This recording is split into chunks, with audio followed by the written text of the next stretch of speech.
team. So you've built up quite a good team with Gina and with the Danna Brothers, and I'm sure there's a ton of other people. How did you build up that team? When did that start? I think I've been very lucky, I think, in my career.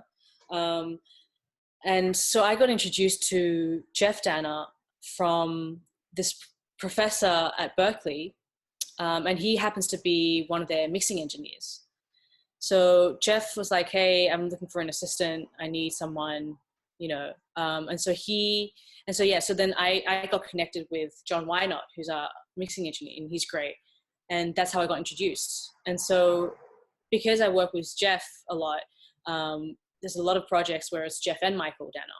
So then we, work together as a team just a lot as well. So I think, so it's been like 3 years now.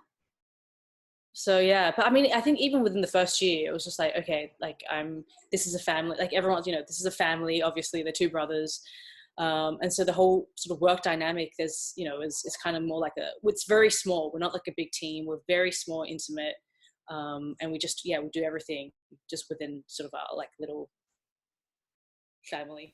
Was it ever intimidating, or like how do you kind of approach networking with people that are like, have done like cool big things, and now you're like approaching them? Was it ever a struggle for you to network with people? I don't think it was ever a struggle.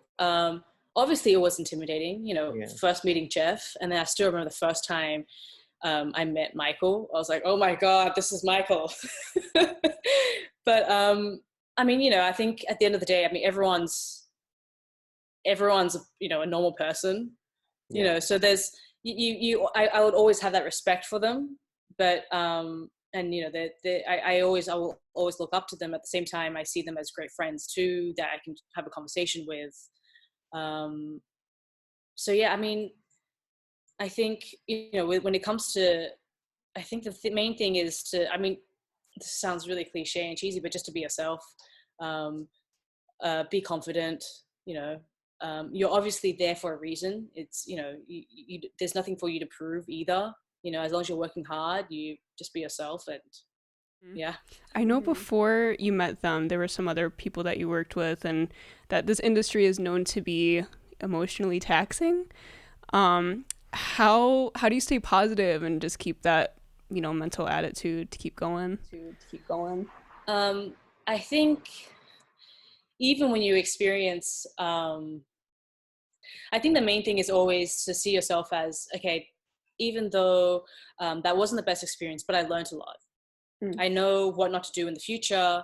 Um, okay, I might not have gotten paid that much doing this, but I'm now faster at doing this. I'm more confident with doing this. I met this person, I met that person. So I think it's really important to always just take a step. It's not always about the money. It's not always about, sometimes it sucks the way you were treated. But the main thing is that that you grew from it, and how to take that experience with you, and and grow from that. Because a lot of things you can learn at school, but you don't truly learn it until you're in the real world. So yeah, I think everyone's going to experience those downs. But yeah, make sure you pick yourself up, and just be stronger.